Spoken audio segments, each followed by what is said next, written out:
Hello everyone, नमस्कार। मैं सनत दत्त भारद्वाज एक बार फिर से आप सभी का स्वागत करता हूं on the official YouTube channel of न्याय academy.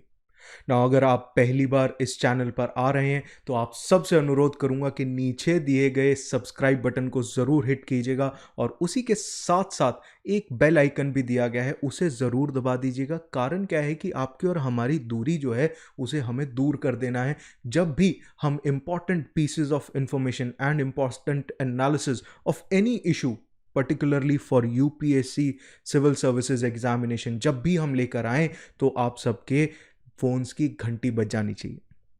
Now starting of with this video, मुझे एक गाना याद आता है, ये दोस्ती हम नहीं तोड़ेंगे, लेकिन दोस्ती में दरार आई है। ये दरार आई है चाइना की वजह से। ना चाइना ने क्या किया है, इतने सालों पुरानी इंडिया और ईरान की दोस्ती के बीच में दरार डालने की कोशिश की है। इसी दरार को आज कुरेद कुरेद के देखेंगे कि क्या क्या चीज़ें थी, क्या कारण बने और इसका असर क्या होगा, चाहे वो ईरान की बात हो, चाहे वो चाइना की बात हो, चाहे वो इंडिया की बात हो। तो एक एक करके हर एक मुद्दे को उठा लेते हैं। देखिए, India was suppose to build a port on Iran borders. Iran का जो कोस्ट लाइन है वहां पे हम चाबहार पोर्ट बना रहे थे। चाबहार पोर्ट की इमेज आपको यहाँ पे दिख रही होगी। तो मैप के ऊपर अगर चाबहार पोर्ट को आप देखें तो Chabahar port is very close to Pakistan. I hope आप सबको मेरी आवाज क्लियरली आ रही होगी। सो चाबहार पोर्ट्स को लेकर इंडिया के सपने थे कि इंडिया जो है Chabahar port duty free zone से लेके देलाराम तक, और उससे पहले एक जरंज जो है एरिया, एक टाउन जो कि ईरान और अफगानिस्तान के बॉर्डर पर पड़ता है, वेरी स्ट्रेटेजिकली इंपॉर्टेंट, और उससे पहले जाहदान जो कि ईरान के अंदर पड़ता है। तो इन सारे सिटीज को कनेक्ट करते हुए एक रेल रोड बनाएगा, इंफ्रास्ट्रक्चर प्रोजेक्ट्स उसमें से निकल कर आएंगे। एंड डेफिनेटली उसके बदले ईरान ने इंडिया की तेल मालिश करनी थी, रादर कहा जाए तो तेल इंडिया को प्रोवाइड करना था।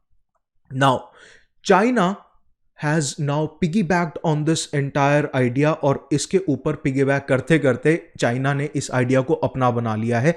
एंड चाबहार पोर्ट से थोड़ा आगे स्ट्रेटेजिकली इंपॉर्टेंट, एक बहुत ही इंपॉर्टेंट जगह, जियोपॉलिटिकली बहुत इंपॉर्टेंट जगह, स्ट्रेट ऑफ हॉर्मुज, वहां पे एक जस्क पोर्ट है ईरान का। उसका आपको मैप यहां दिख रहा होगा। इस जस्क पोर्ट के ऊपर चाइनीज कब्जा होने लगा है। एक कॉम्प्रिहेंसिव पार्टनरशिप अग्रीमेंट साइन हुआ है, 25 सालों की दोस्ती का एक अग्रीमेंट साइन किया गया है ईरान और चाइना के बीच में। इस 25 साल की दोस्ती में ये जो एग्रीमेंट साइन हुआ है, इस अग्रीमेंट के ऊपर ये बोला जा रहा है तुम मुझे खून दो मैं तुम्हें आज़ादी दूंगा। उस तरीके की कुछ बात है दोस्तों। कहा यह जा रहा है कि ईरान जो है मुझे सस्ते दाम पे, डिस्काउंटेड, हेवीली डिस्काउंटेड रेट्स पे क्रूड ऑयल प्रोवाइड करेगा and oil energy, basically energy requirements of China उसको सेटिस्फाई करेगा।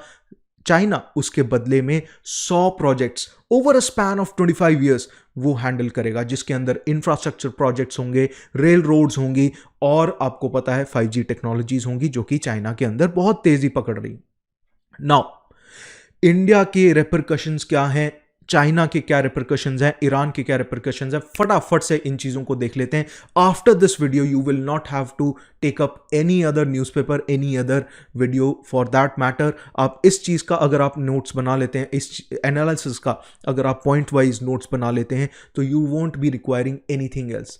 बट मेक श्योर कि आप सब्सक्राइब बटन को ज़रूर दबा दीजिएगा। एंड आप सबका सपोर्ट और प्यार हमें बहुत बहुत ज़्यादा ज़रूरी चाहिए होता है। सो मेक श्योर कि आप कॉमेंट सेक्शन में भी हमें बताएं कि आपको ये वीडियो कैसा लगा, बिकॉज वी वांट कि आप सब लोग हमारे साथ बात करें। देख, कमेंट सेक्शन ही है, अदरवाइज इस वर्चुअल वर्ल्ड में कौन किसका है जी, राइट?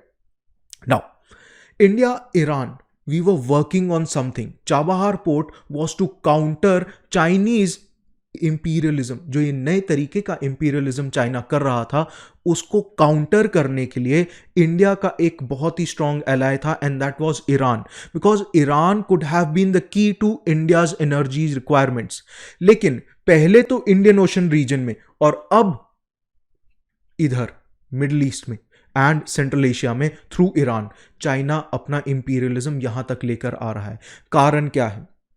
कारण है यूनाइटेड स्टेट्स ऑफ अमेरिका। ना यूनाइटेड स्टेट्स ऑफ अमेरिका ने पिछले कुछ समय में अगर आप देखें तो यूनिलैटरली ईरान के ऊपर एक सैंक्शन लगा दिया यूनिलैटरली, वो जो ईरान न्यूक्लियर डील थी जिसको आप JCPOA के नाम से जानते हैं। JCPOA की फुल फॉर्म क्या है, कमेंट सेक्शन में मुझे बताइएगा। नाउ JCPOA के तहत उसके ऊपर एक सैंक्शन लगी थी UNSC 2231 ये जो सैंक्शन थी, ये basically this number is important. UPSC prelims में इस तरीके के नंबर्स भी कई बार पूछ लेती है, and even if you are preparing for any other examination तब भी ये नंबर इंपॉर्टेंट हो जाता है, JCPOA इंपॉर्टेंट हो जाता है। Now I hope we can move further from this. Now अगर हम इस चीज की चर्चा करें तो यूनाइटेड स्टेट्स ने यूनिलैटरली अपने इस अग्रीमेंट में से जो है हाथ साफ करते हुए बाहर आ गया कि हम इस न्यूक्लियर डील का हिस्सा नहीं होना चाहते हैं। इनफैक्ट JCPOA के तहत जो ईरान के ऊपर सैंक्शंस लगाई गई थी, उन सैंक्शंस को भी और एक्सटेंड करने की बात की जा रही है। नाउ द ओनली एंटिटीज जो इन सैंक्शंस की एक्सटेंशन को रोक सकती हैं वो है रशिया एंड चाइना।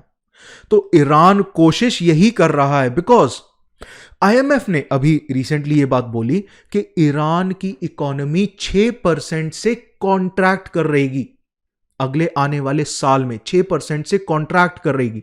मैं बात कर रहा हूं GDP ग्रोथ की। यहां हम इंडिया की बात करते हैं तो इंडिया 2.5% पे ग्रो कर रहा है तो हम परेशान हो जाते हैं, 5% पे ग्रो कर रहा है तो हम कहते हैं इकोनॉमिक स्लो डाउन आ रहा है। US जो है 2.5% पे, 1% पे, 2% पे ग्रो करता है। World trade is contracting by 6 to 10% right now because of COVID-19 और सब तरफ इकोनॉमिक हाहाकार मचा हुआ है, सो टू से। लेकिन जब हम ईरान की बात करते हैं तो IMF का फोरकास्ट है that Iran's economy will contract by 6%। Now this is a huge deal. Let's read out what Iran के बारे में IMF हैज टू से। I am reading this out for you guys.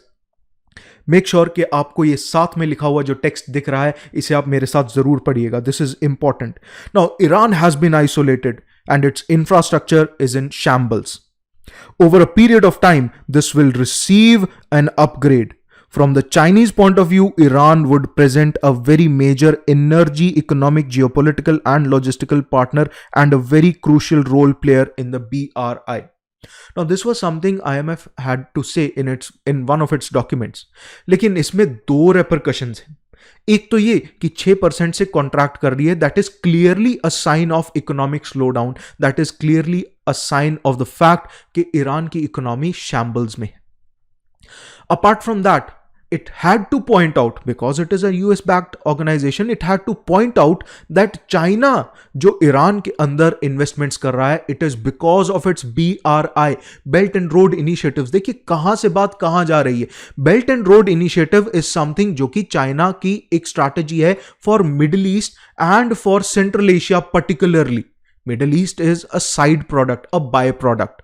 लेकिन जब वो ईरान के जस्क पोर्ट से होते हुए रेल रोड्स, इंफ्रास्ट्रक्चर प्रोजेक्ट्स, 25 साल में 100 projects, and we know Chinese क्या हमारा कह लीजिए चाइना का जो ट्रैक रिकॉर्ड है इंफ्रास्ट्रक्चर प्रोजेक्ट्स में वो कितना बेहतरीन है। एंड इंडिया का आपको पता ही है, द फोर्थ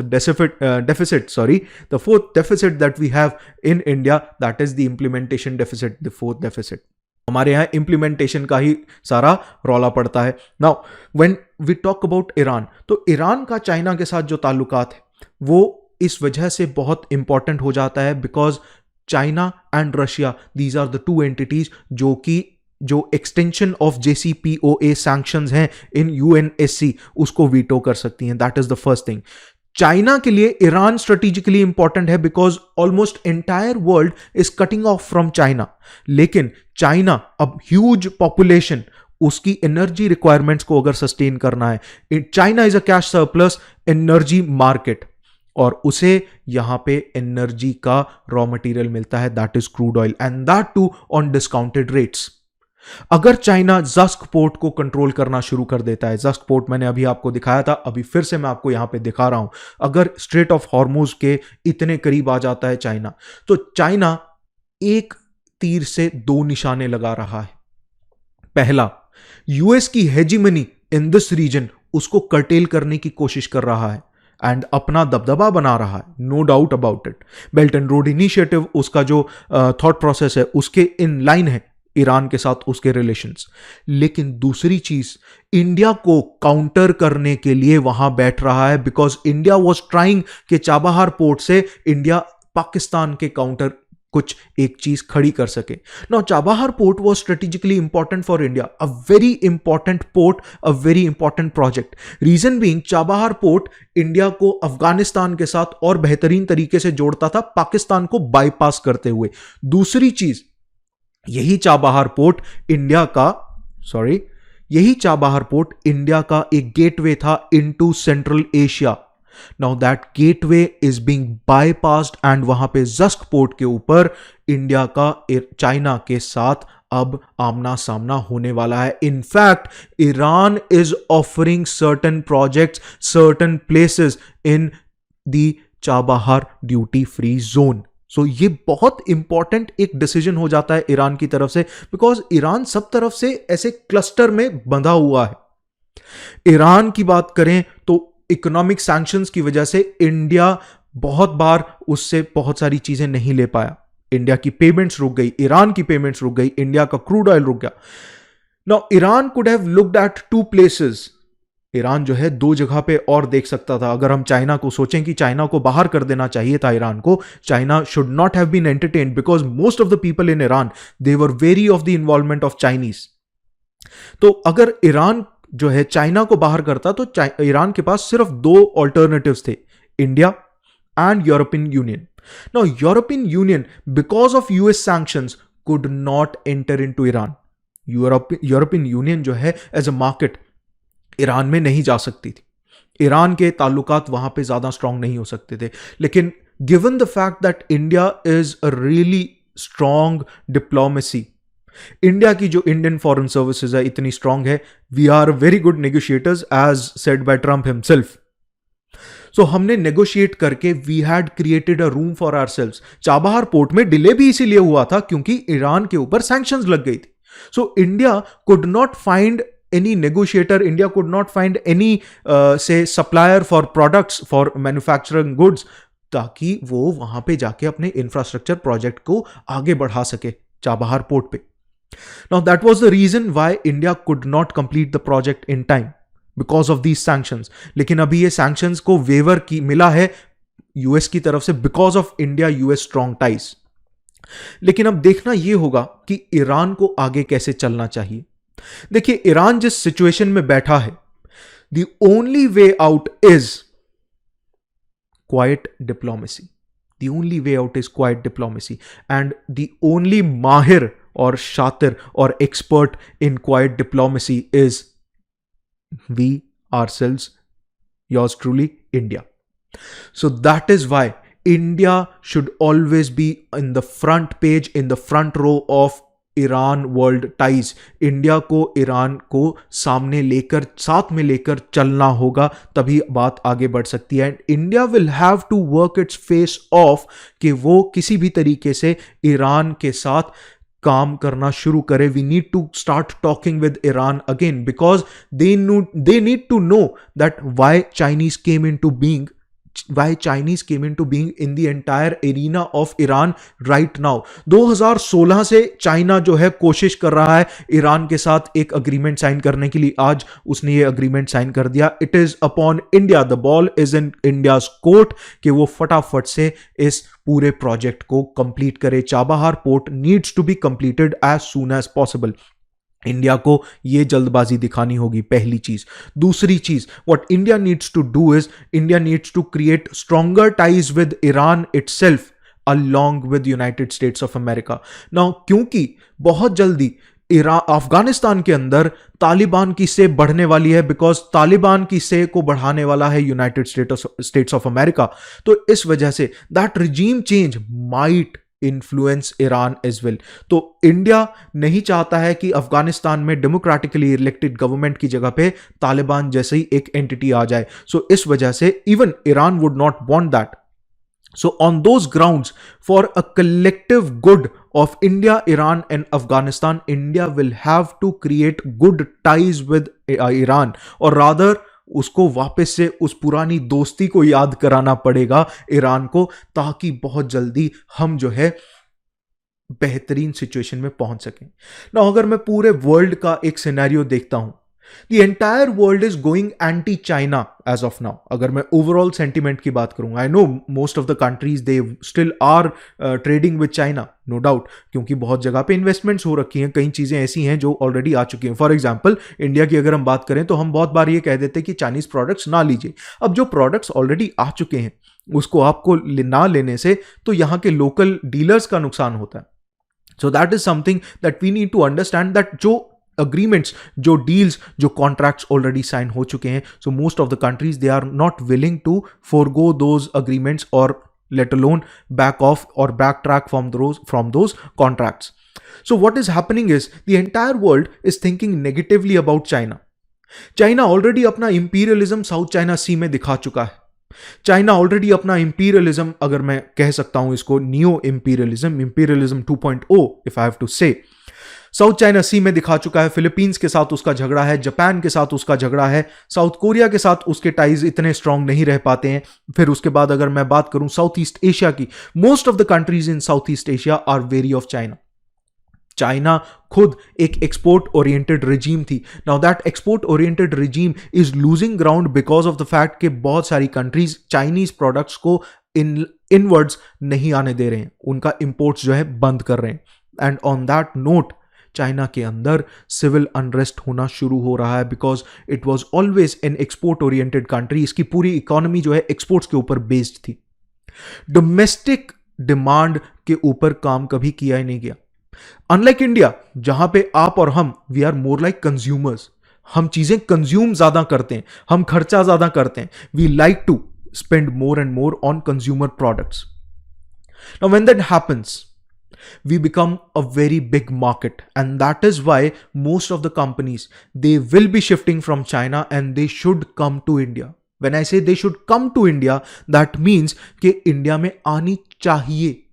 वो कब आएंगी ये सवाल है। ये सवाल का जवाब इंडिया की पॉलिसी देगी, ये सवाल का जवाब इंडिया का यूथ देगा जो कि स्किल्ड इनफ होगा, probably with the help of the new education policy. And I'll not go into the details of new education policy in this video. We'll be discussing it in a separate video. Now, if all this goes hunky-dory, only then we can have stronger ties with Iran as well as US in a balanced manner.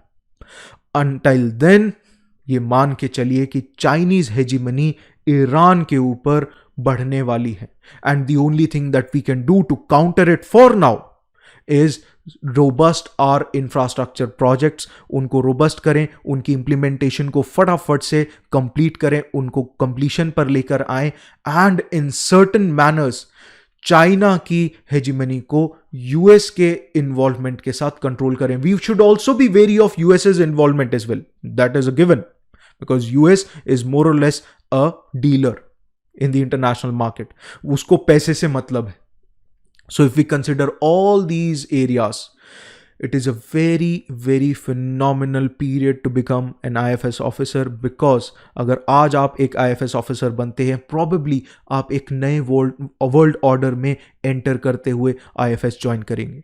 Probably you'll feel that, heat of the moment. Probably you'll feel the need to speed up. Probably you'll feel the entire aroma around an IFS officer. आज जो समय है वो बदल रहा है। Probably आप कह सकते हैं कि ये कोविड की वजह से है, या आप कह सकते हैं कि ये चाइनीज प्रोडक्ट्स की वजह से है, या चाइना की वजह से है, या यूएस में ट्रंप के आने की वजह से। You can say anything you want, लेकिन मेरा ये मानना है आज का समय बहुत ही पेक्यूलियर है। This will be a once in a lifetime opportunity. You should always think about becoming an IFS officer in a period like this. It will be a very challenging and adventurous role. So on that note, I thank you all for watching this video. मैं सनत दत्त भारद्वाज एक बार फिर से आप सबके सामने हाथ जोड़कर आप सबसे प्रार्थना करता हूं कि घर पर रहिए, सुरक्षित रहिए, आबाद रहिए, अपने माता पिता का ख्याल रखिए. Stay at home, stay safe, stay blessed. Have an awesome day ahead. Bye bye. Take care.